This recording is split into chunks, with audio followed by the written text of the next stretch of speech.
Nagy with Cross Country Mortgage and by Burdine Auto Body. On air at 96.7 FM. Online at hometownnewsnow.com. This is your number one source of news and information in LaPorte County. 96.7 The Eagle. Welcome to Sound Off on 96.7 The Eagle, LaPorte County's original social media.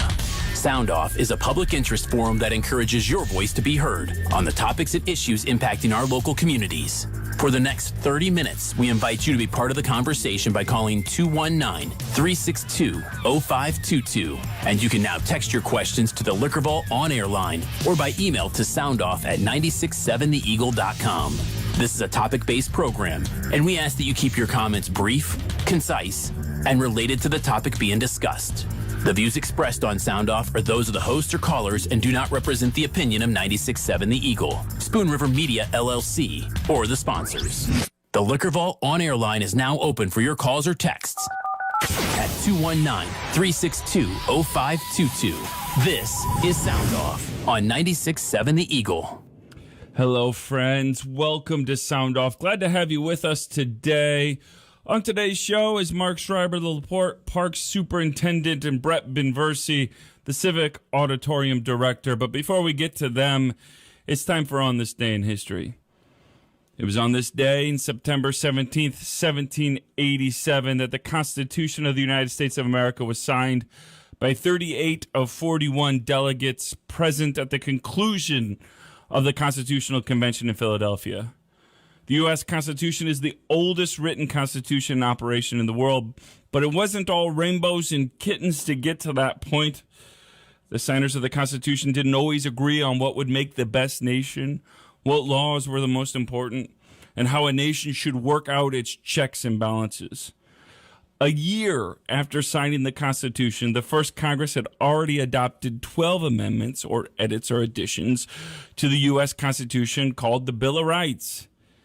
Isn't that the great thing about America? It's a nation that has always been in conversation with each other about what is best and where we ought to go.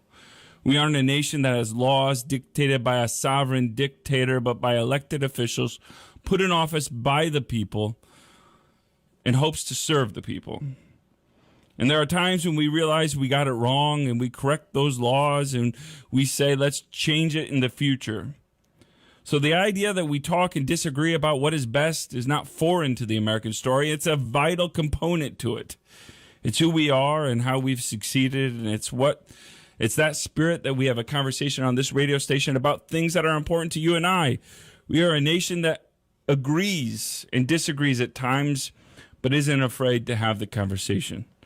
Some days we talk about national politics here on Sound Off. Other days we discuss with a guest what is happening locally. But it's all about what is happening in your life, in my life, and in this community. And I'm glad you're here and having the conversation with us together. Let's get to today's show. In the studio with me today are two City of LaPorte employees, two of the finest that I know, honestly. Mark Schreiber, the LaPorte Parks Superintendent, and Brett Binversie, the Civic Auditorium Director, is here. Welcome, boys. How are you? Doing great, Nate. Really appreciate you having us on today. Yeah, good to have you. Brett, welcome. Thank you. Great to be here. Beautiful day outside. Yeah, it is. It is. So if you have a question about the Parks Department or what's happening with the parks, sports, or infrastructure for the parks, or if you have a question about the Civic Auditorium or a comment, you're welcome to call the Liquor Vault on-air line or text us at 219-362-0522 or email me at soundoff@967theeagle.com. All right. So I want to talk. Mr. Mark, I want to talk about the future plans for Stone Lake. You have a trail that goes about a third around the whole thing right now, maybe a little more. Probably a little less. Maybe a little less. Okay. All right. You could have let me have that. You could have let me have that. It's just under a mile that we were able to extend from the beach house to Craven Pond. And how long is it total? Around the lake. Well, again, this won't necessarily encompass all the way around the lake. It'll go all the way around the park. No. I'm back to the point that I want to admit that it's a third of the way around. So hold on real quick, because I'm not done being wrong here. How big is the lake? You might be right. Yeah, no, you might be right. It's about a 140-acre lake. So it might be about a third around the lake. All right. So there are plans, all right, for another, absolutely. Let's say a third of it, all right? Yeah. Another fourth to a third of it. Yeah. What's the vision for that space, and where are you going with it? So there's an immediate plan, and we received a grant from the Indiana DNR. It's the Indiana Trails Program, where they're going to pay $240,000 out of a $300,000 expansion that's going to take the trail from the beach house past the new kayak launch, past past Cummings Lodge rather, and then go back through the wooded areas, and it will connect up then towards Waverly at the Waverly parking lot near the channel. So what this will do will allow people to be able to safely go from Ski Beach all the way over to the beach house without having to walk along what is a fairly narrow walkable area there on the other side of Ski Beach. So it's the next phase. I mean, and then after that, obviously we're probably going to want to go from Craven Pond out towards Orchard. The goal ultimately is to have a trail that loops all the way around there. That's for park accessibility, but ultimately those will connect to the other trails to create these. It's going to be really great loop patterns that people can kind of get out, recreate on. But again, also giving people safe passageway to our parks, and safe routes to parks is a big initiative for us. It's a big national initiative, and we'll keep pushing on it. So once that's done, you don't live very far from me. Are we going to become running buddies? I walk my dog down there almost every night, and if he can keep up with us, then I say we become running buddies. But he's a big 90-pounder, so he doesn't like to run too much. I'm also I'm a big 230-pounder, and I don't run much. So, but it is a beautiful space. Lots of good work going on out there, and just that I do live close to Stone Lake. I don't live on the lake, but I live close to there, and it's amazing to see how many people come to Stone Lake now that, I mean, again, weren't there before. I mean, it's just packed all the time. It's an amazing transformation. I mean, this is one of the projects that was just an instant success. It's not one of those where you say, well, you'll see the results 3-4 years down the line. You have seen 4, 5, 6-fold. I couldn't even judge it, because before it was just a road that you would have to walk down on. Now, that's not to say which I still did. Yeah, not to say that some of the neighbors didn't do that, but it wasn't exactly the safest way to do it. It wasn't the way you would tell somebody who's a tourist or somebody from out of town. You say, how do you get from the beach house down to the other side of the park? Well, you see, you walk through the road and you go down past this. There were so many facets to this, Nate. It wasn't just it was the trail, but it was naturalizing the shoreline. It was a lot of other positives that we're able to draw out of it. But I really believe that it's, and you live in that neighborhood, I think it's allowed the neighborhood residents there to reclaim that park as their neighborhood park. I mean, we've always seen Soldiers Memorial as this large-scale community park, regional park even. This allowed those people that live in the Weller area in Pennsylvania and all those side streets, this has become their neighborhood park again, and they're able to enjoy the amenities. And again, we have a lot of people driving in that want to walk the trail. I see people parked all the time. They get out, they walk it, they bike it. So ultimately, when this is all completed, you'll see the full vision. But this little portion of it has been an instant success. Real quick, too. So this new edition, what's the timeline for it? It's being designed right now. We'll hopefully get it leaded in the spring, and it should be constructed next year. By the summertime, hopefully?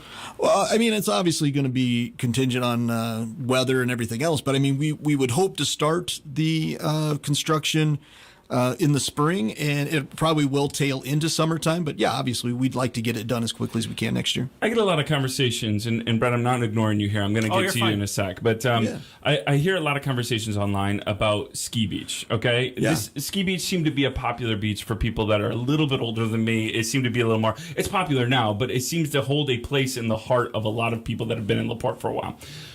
I do have a question, though. Who owns Ski Beach? Is that county property? Is that city property? No, that's part of Soldiers Memorial Park. Okay, so what is the future of Ski Beach then? Well, ultimately, we're looking at a lot of angles. I mean, one of the most popular things for Ski Beach is that it is where people like to beach their pontoons. They like to have a little barbecue. They like to pull off there. On the flip side, we have Stone Lake Beach, which is a sandy recreational area with a swimming area. I don't ever foresee a swimming area there on that portion of Pine Lake. But what we can do is make that area a little bit wider. We've looked at some different plans that would call for realigning Waverly Road, pulling it out a little bit further away from the lake and bringing it through. That would require a new bridgeway and everything to go across the channel. So there are possibilities and things that we're always looking at to make it a better, safer venue. Because it is very popular, but a lot of that is people like to meet their friends out there and they beach their pontoons. So we don't necessarily want to change the characteristic of what Ski Beach is. is, because like you said, it is very popular, but could it be enhanced? Could it be better? Permanent restrooms. I mean, there are things that we could potentially do to make it a better site. And a lot of that does appear in our Soldiers Memorial Park master plan, or our 5-year master plan of ideas of how do we get to that next level. But we have to look at that with all of our amenities, especially within Soldier Memorial Park. One of the things we're looking at really deeply right now is Stone Lake Beach. How do we improve those amenities? Because we know it is a terrific family beach. How can we make investments that will make families feel safer there, enjoy their visits, stay longer, come back more often? So that's one of the emphasis areas we have going into next year. Brett Binversie, I'm glad to have you on the show for the first time since I've been hosting anyway. Hey, so take me through. You are the Civic Auditorium Director. And obviously the Civic, most of us have been to the Civic for various events. The Civic serves these other roles in the community that are unique in that it was also kind of the hub for COVID testing and all kinds of different things. So what is the future of the Civic Auditorium, and what do you kind of see for the vision there? I know there's some events coming up you can talk about, but what do you see it evolving into? Well, I think I don't want to say great, because obviously the pandemic we've just are continuing to go through has caused issues for a lot of people, but it's helped us rediscover the true meaning of what the Civic Auditorium was meant for. And I think it's a community building. As Mark so eloquently says, it's a building for the people of our community. And we've been really focused on increasing our events, increasing our revenue, making the Civic more viable for the community, bringing different events in of that nature. But when COVID came through in March 2020, we pivoted, and we were the building that did the food giveaways through the food bank. We were holding Red Cross blood drives in the main level because the hospitals weren't letting people come in because of COVID concerns. We hosted COVID testing in our lower level basement from July 1st of 2020 through June 30th of 2021. I mean, so a full year we were dedicating space in our facility to testing. I believe we tested over 7,000 tests in that building alone during that time. For the community of LaPorte, we had people coming over from Michigan City, from South Bend, like all sorts of people were calling and coming in for this. We just recently actually brought HealthLink back in too, and they're testing at the building in the lower level on Mondays from 7 to 2 through the month of October right now. So we're excited about those things. But for the future, we're bringing in concerts. We have the Wildflowers concert coming on October 2nd. We can talk about it a little later. But that's something new for us. That's a new revenue stream for us, because what we did with that is, the mayor and Mark and everybody's been very supportive. That is the first concert that building is put on that we are actually the promoter. Like, we found the act, we're selling the tickets. The revenue that gets made from that goes back into the building for improvements, for supplies, for maintenance, everything. We keep the profits in the building. Now, obviously, that's something we don't want to do full time. We're not concert promoters. We have a lot of other obligations and things to do. But we're going to try to do something like that. I think we called it the LaPorte Civic Auditorium Event Series, and we're going to try to do something like that 3 to 4 times a year going forward. We don't want to limit it just to concerts. We're looking at comedians. We're looking at, musicals, plays, all sorts of things. As we often say, like, we can compete with anybody, and we think there's a thirst for it. Like, amazingly to me, when we put that concert on sale, I had planned on only selling like 12 to 13 tables on the floor reserved and the rest seating. We sold 29 tables. I kept increasing it to where I had to cut it off because I had, table seats for the floor as well. So the demand is there. One of the things that's great through social media and websites nowadays is we added a question to the questionnaire when you buy the tickets online to state, what things would you like to see at the Civic? And we've gotten everything from the comedian of the tightrope walker, suggestion, but a lot of things for music, a lot of things for plays. So, like, our community's like speaking out, and we're trying to listen, and we're really excited where we're headed. We think the best is yet to come. All right, we've got Mark Schreiber and Brett Binversie of the LaPorte Parks Department and the Civic Auditorium on the show today. If you have a question, feel free to call us or text us, 219-362-0522. The phone lines are open.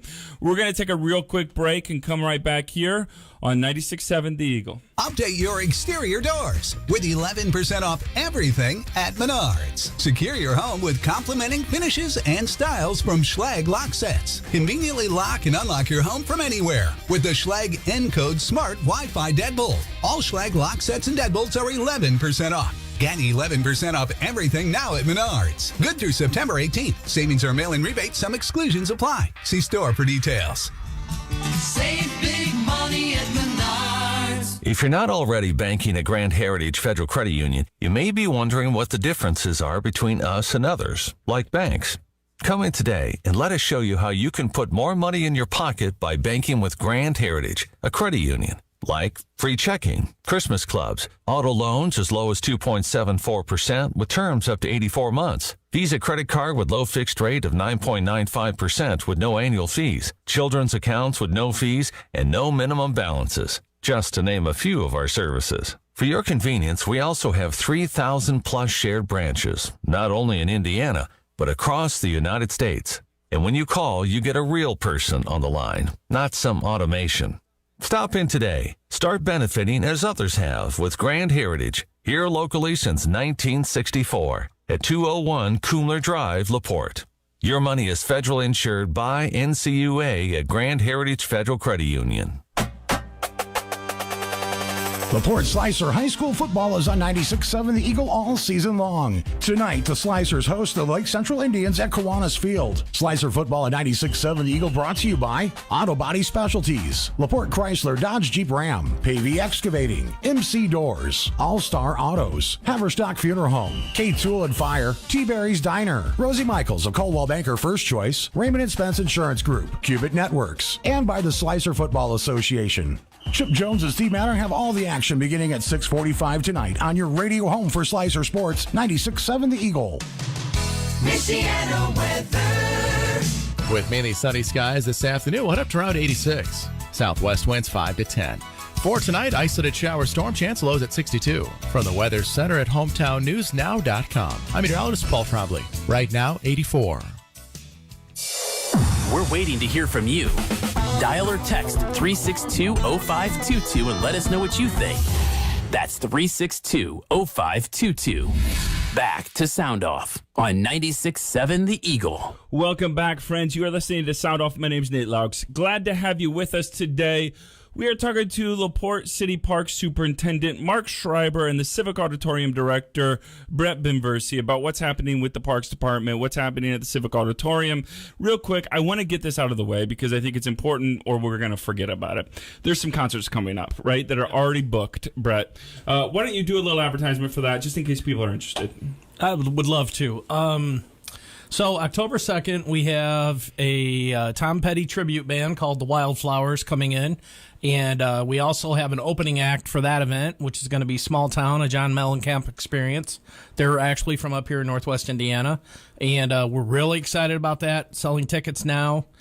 General admission on the floor is running $25. And general admission in the balcony is running $28 a ticket. Our floor tables that are reserved have sold out. And we have roughly 75 tickets left on the floor to sell. Everything else will be balcony. Really excited with the reaction and the support of the community on those. And then on December 30th, Thursday, December 30th, we have the Mega Beatles coming into town. It'll be their debut at the LaPorte Civic Auditorium. It is a full 8-piece band. They do a wonderful job playing the music from the Beatles, Lennon, McCartney, Ringo Starr, the whole group. All-encompassing, 8-piece, full instrumental. It's going to be a great show. Doors are going to open for that at 7 o'clock. Tickets for both of those shows are currently live. You can go to www.civictix.eventbrite.com to purchase your tickets now. We're also selling tickets at the Civic for the Wildflowers concert and the LaPorte Park and Rec Department on Pine Lake Avenue. Would love to see everyone there. But on top of that, one of the great things about us bringing this band on October 2nd is it opened us up to a new promoter that spotted us, and he's very excited to bring some things to our area. You can follow him on Facebook at A Frank Show. His name is Frank Sintich, and he's the promoter for the December 30th concert with Mega Beatles. We also have a Pink Floyd cover band coming on January 21st of 2022 called Echoes of Pompeii.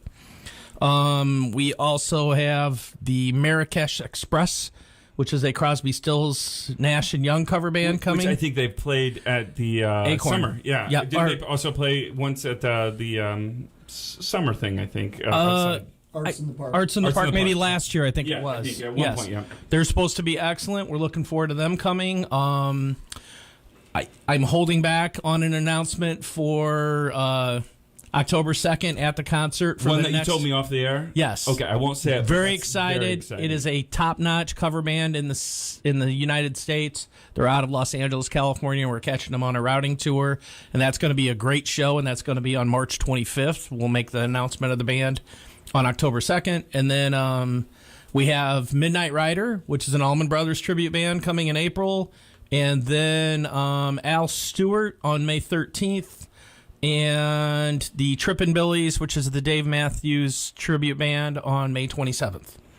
All right. Well, here's a question before we get to our callers. We've got Brent Binversie from the Civic Auditorium, and we have Mark Schreiber from the Parks Department with us. This kind of just goes along with this before we kind of talk about end our event conversation here. Are you going to have boxing or MMA coming to the Civic? We want to. We're looking for promoters to bring those events in. I think the last MMA match we had in there might have been fall of 2016. Great turnout. So certainly not opposed to it at all. We are absolutely not opposed to it. There was some pushback on MMA when it first came out because it wasn't licensed by the state. That's all been cleaned up. So we're full go on MMA and boxing, and we believe those are things that there's definitely a market for in our community. All right, we've got some callers. We've got Mark Schreiber and Brett Binversie on the show today. 219-362-0522. Let's get to our first caller. Hello, welcome to the show. Thanks for waiting. Thanks for listening. What's your question or comment? Okay, I have one for Brett, which is, and I'll ask my questions and I'll get off here. Sure. Is walking still allowed at the Civic? And then the two for Mark are, we usually, when we take a break on our pontoon, we park over at the Teledyne Kiwanis. And I brought this up before about people that let their dogs out, they poop, and they don't clean up after them. We noticed that there is there's a thing with paper or plastic for people to pick up, but it's way over after the shelter, way at the end towards Dairy Queen, where the little driveway is there where you can park. And so a lot of people don't. I think it should be on the beach so that people will have easy access. They're not going to walk all the way over there, get that plastic, and pick up their dog's poop. And then the second thing for Mark is I'm glad that little shelter there across from Dairy Queen is not a reserved one so that the local residents, can get there early and use it. But the path goes right through the center of the shelter, and people ride their bikes, they walk through there, people from the condos and that, so we're setting up to eat, and they're walking through because the cement goes directly through the shelter. So if you could address that for me. Thank you so much. All right, let's talk first. Will walking be available at the Civic? Walking will definitely be available at the Civic come the winter months. My best advice to you right now is if you're looking currently to walk, I would, we live in Northwest Indiana. I highly encourage people to walk outside while we can. Other than that, just please call the office first. Our hours are varying a little bit currently, and with events and setups, call first. And if we're available, we will let you know. But we are going to have some more concrete hours on being open to the public for walking. That's definitely something we're going to make sure happens for wintertime. Absolutely. All right, Mark, let's get into the Teledyne Kiwanis dog poop question. Sure, no problem. And again, the placement of that station is near the walkway where people enter. A lot of the people who walk through that park come through that way. Either they're condo livers or condo residents, and they come through that way. So that's why that placement is there. Again, a lot of times I fall back on. I mean, we've added just this year 5 new dog waste stations. It doesn't eradicate the problem. People still have personal responsibility. I know when I walk my dog, I always take a plastic bag with me. Even knowing where we enter, there's one of those stations I could use just as easily. So it just comes down to a little more personal responsibility on the residents. Be a decent human and pick up your dog poop. Well, I mean, and not just that, but just litter and everything else. But especially your dog poop. That is especially, yes, absolutely, especially considering young, toddlers, others that could be crawling around in that area. But that's true of all of our parks. As far as that shelter, yeah, that's kind of an unusual design that was done when the park was renovated in I want to say the early 2000s. So, certainly we can look to move it to the side of it, but I think you're still always going to have park patrons walking through there. It's a very tight park right there along there, and that shelter was built original to when the first work was done there in probably the late 70s. So yeah, I mean, it obviously I understand the frustration about that, but yeah. Yeah, I mean, it's obviously not an ideal situation, but also there's not a whole lot of places to move that pathway either because it is a very tight situation in there. But it's a very popular park. I'm glad that you're enjoying it, and we're always open to suggestions and look at new ways of doing things. So that we can certainly look at that when we're kind of, like we said, master planning for the future here. And if you hear nothing else from me today on this show, Sound Off, pick up your dog poop, people. All right, let's get to another caller. Thanks so much for calling. You're on the show with Mark Schreiber and Brett Binversie. What's your question? Yeah, my question is for Mr. Binversie. About 5 years ago, I completely restored a large light fixture that originally was in the LaPorte Theater. And my understanding was it was going to be hung in the Civic Auditorium, and I wonder if that has ever been done. Thanks for calling. It has not been put up yet, but I can tell you, after speaking with Dottie and Mike Rosenbaum from the PEP group. As people excited about preservation. Yes. We have scheduled that to be installed the week of September 28th with... Our Continental Electric is coming in, and we're putting that in the large room upstairs that used to be where the bleachers and the golf was. Hey, can you do me a favor? And when you get it up, can you post a picture online of it? I absolutely can. All right. We've got Brett Binversie and Mark Schreiber on the show. Let's get to a couple texts real quick. A couple comments. Shout out to all those great workers under Mark Schreiber who help out the civic workers who help out the civic workers when needed. Yes, shout out to all your workers. Do you want to, again, shout them out yourself, Mark, and say, way to go? Yeah, I mean, we have a tremendous staff, and it's not easy. I mean, and we keep adding more and more amenities. We've actually added parks and trails in just in recent years. And, we obviously need to increase staff. We need to increase pay for staff, things that we're actively working for. But I can't say enough for our maintenance personnel, both at, the parks, at the Civic, and at Beechwood Golf Course. I've got Mayor Tom Dermody on the show next week. I am going to personally push him to pay our Parks Department a little bit more money. As other workers are making more money in other industries, you're going to continue to lose workers unless we can compete. So I'm going to push him on that.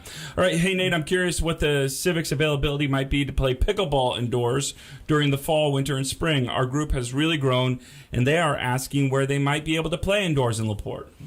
Actually, we've been working on that. I've had some questions. Aaron Parker's reached out to me actually on Facebook, and currently with the amount of events we're having at the Civic, to have pickleball indoors on some kind of continuous schedule just is not feasible. The man hours that it takes to put up and down the floor in the gym, like we have over 300 floor panels that weigh 75 pounds each. As you just discussed, like our maintenance staff does a great job and they work as hard as possible. But just to be able to keep up with everything, and including the maintenance of a building and the mowing of, multiple city blocks, is just not feasible for us to have to pull that up all the time.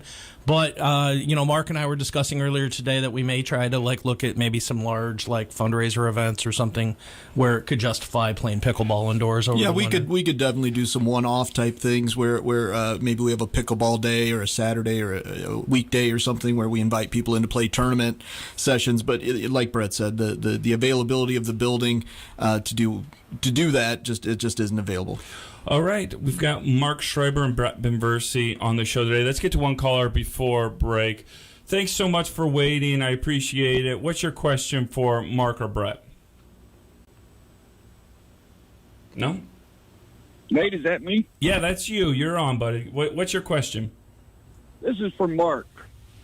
Back in the day, you used to have a park pass to get into the parks here in LaPorte, and they stopped that.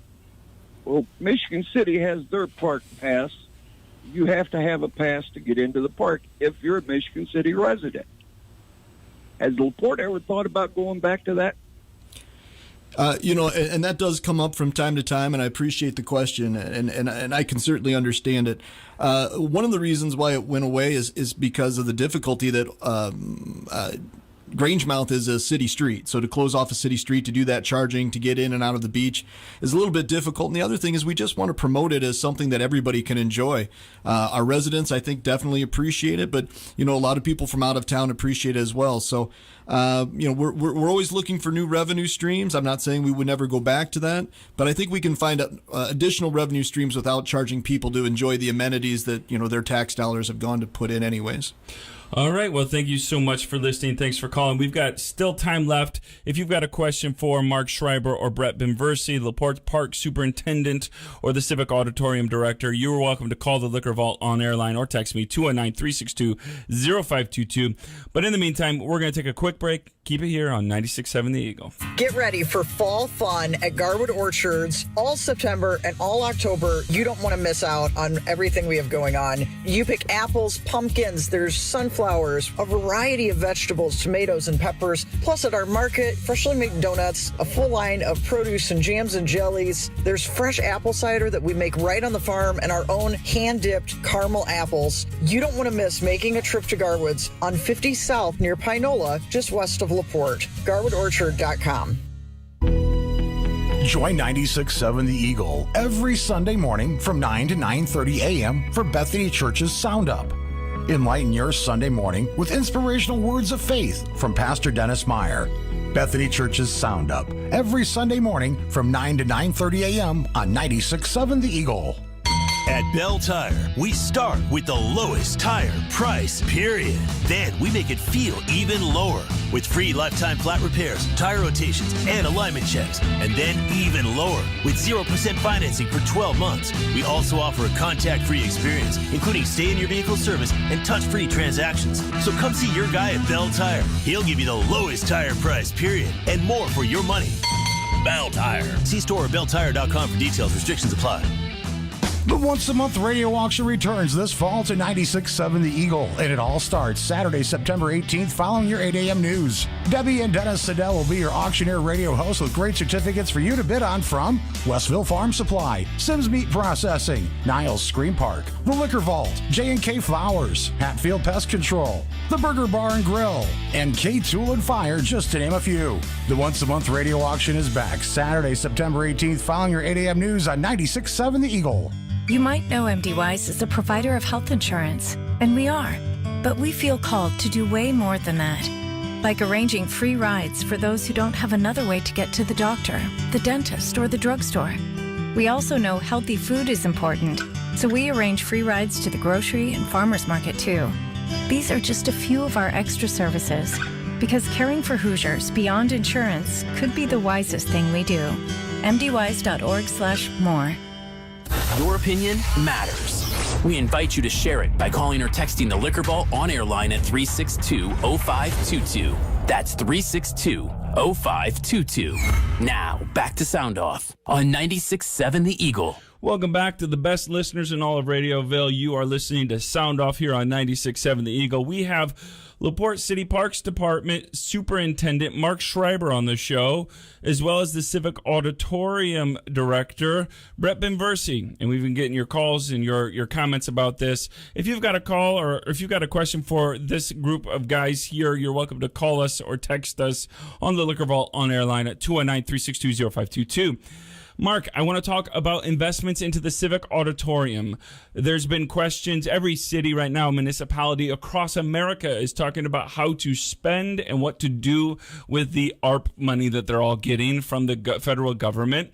And I know one of those things here locally is kind of overdue investments into our Civic Auditorium. What are they talking about for those? Yeah.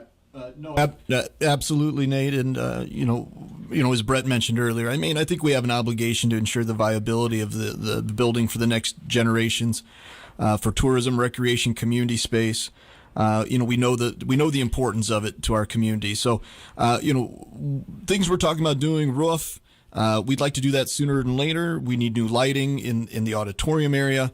Anybody that's been to an event over the summer, we don't do a whole lot upstairs in the summer, but it just gets hot as blazes up there. So improving our HVAC, but basically, we've been using the same boiler radiated low pressure steam for the last 5 decades. I mean, that's just antiquated. It needs to change. In the auditorium seating, and I know a lot of people have a lot of sentimental feelings about the Civic, and it is historic, and we want to preserve that to whatever degree we can. But at the same time, the seats are not ADA accessible. The aisles are too narrow. There's no handles. So we have to do things to bring in new seating to make this a modern venue that will be viable for the next 50 years. When we have our conversations about what can we do, what can't we do, one of the things I say is, the Civic is a functional building. It's not a museum to past auditoriums. It has to be functional for the future. And a lot of that is just making sure we keep up with the current ADA and making sure that everybody is able to access it and enjoy all the programming and everything that goes on there. So we're looking at a lot of different things. We're in the midst of that. Like I said, we do want to fast track a few things like lighting and roof repairs for this winter. But the other stuff we're going to sit down and really go over. And I think within the next year, you're going to see a great package of improvements for the Civic. All right, let's get to our caller. Hello, thank you so much for calling. You're on the show. What is your question for Mark or Brett? Hello, my name's Carla Brown. My question, I think I might have one for both. Comment on the Civic. Firstly, I very much appreciated growing up in a community where there was one. I'm not one to stick with, we got to save all historic buildings, and I completely understand what's going on. So that's very interesting. And I've enjoyed so many concerts, including the Blues Fest. The question that I actually had originally was for the Parks Department person. Sometimes I take the grandkids to the beach, and I've noticed that the climbing rock leans like that. And I've often wondered, is that the way it should be? And, is that safe? No, yeah, and I understand your question. That is the way it is designed. So, yes, it is safe. It is bolted through. But the design of it does have a natural lean to it. So it's not leaning because it's pulling out. That's just the way it is designed. All right, we got a couple more texts coming through. Again, congratulating you, or at least saying good job for all you're doing with the Parks Department. I don't know if you put the word out and you're orchestrating these texts that are coming in, but a lot of people, I will say, are happy with the Civic Auditorium. They're happy with the Parks Department. We have a lot of friends and family in the area, so yes. So, Mark, what are some of the big vision items that you would like to see with the Parks Department in the future? Obviously, we've seen, thanks to the Healthcare Foundation, thanks to some other partners, we've seen playgrounds almost in all of our city parks get upgraded, these kind of things, right? You've seen a lot of that. Right. You've seen trails getting built. What's next? Right, and we have. I mean, we try to make an emphasis of our pocket parks, our neighborhood parks, as much as possible. I think the last one that needs to be redone will be redone next year, and that is Ben Reese Park over on Scott Street. So once that happens, we would have made investments over the last 6 or 7 years in almost every single playground. Millions of dollars investments, right? Hundreds of thousands of dollars, I would say, in playgrounds. Absolutely. Of course, we redid Fort LaPlayport in 2019, a big effort there from the community and with funding. So we've definitely wanted to make an effort there. Obviously, the trails are going to continue to grow. We talked about the Stone Lake Trail expanding next year. The Loop Trail around Clear Lake will be happening next year. Healthcare Foundation has funded a large part of that to continue that. There will be a connector constructed that'll construct that loop trail with the Chessie Trail. And the Chessie Trail itself will now extend. Right now it goes from Kiwanis-Teledyne Park down the Chessie corridor into Newport Landing. It will go from where it deadens at Pine Lake Avenue. It'll go past Lilly, down Tyler Street, past the new hospital, all the way down to First Street, and then shoot out west, out towards where the transport building is. So just next year, we're going to see 3 major trail projects going on, plus a connector. So we want to see that continue to grow. Another great thing next year is we're going to get back into our next 5-year master plan. Next year is the last year of our current one. So we'll be working on that with a lot of community input, because we don't necessarily just sit in a back room smoking cigars saying, what are we going to do with all this money next? We have plans. We involve the community in those. When we go to fund things, we have to make a case for what we're doing. There's nobody just with a shovel shoveling money into the back of our truck saying, hey, go spend what you want to spend. We need the community's input. We need to know where we need to go. But we also need to know we need to become a healthier community. We need to become a more progressive, viable community. We need to be retaining more of our young people, and we need to be attracting new residents. We know we want to be 30,000 people by the year 2030, and we can't do that without creating the type of quality of life amenities that we've been putting in the last few years, largely with the help of the Healthcare Foundation, but also seeking grants, whether they be federal or state, whether they be private or nonprofit. So we've really been out there beating the bushes to do as much as we can for our community. And again, I think you make a good point there, that there are many people that work in LaPorte and choose to live elsewhere, and so creating a good quality of life for people that want to live here. And the Parks Department, the Civic Auditorium, all of these play a role in that. That's not typically the only deciding factor, but it plays a role in where people want to live, and so it is important. Brett, I'll give you the final word. If you want to talk again, one more quick thing, give a plug for your concerts coming up and how people can get tickets and get involved. Easiest way, track us on social media or go to www.civictix.eventbrite.com, and you can purchase tickets for all our events at the Civic. And if you are a promoter listening and you'd like to maybe talk about bringing an event, certainly contact Brett, and I'm sure he'd love to entertain a conversation with you about what kind of event. I've gotten a couple texts about wrestling and things like this. Obviously, nothing on the books, but again, like Brett has said, not against it, but it's got to be the right fit with the right promoter, right kind of idea. So I want to thank Jeff Woogazer. It means so much that you guys listened. You guys are the show. We thank you so much for having this conversation with us. We'll be back on Monday for another conversation. And then next Friday, we've got Mayor Tom Dermody on the show. We'll certainly have great questions for him, and we'll have a conversation about the future of the city of LaPorte. Hey, be good to yourself this weekend. Be good to others, and keep it right here on 96.7 The Eagle. Thank you for joining us and voicing your opinion on this edition of Sound Off. The views on Sound Off are those of the host or callers and do not represent the opinion of 96.7 The Eagle, Spoon River Media LLC, or the sponsors. Sound Off airs every Monday and Friday at 12:30.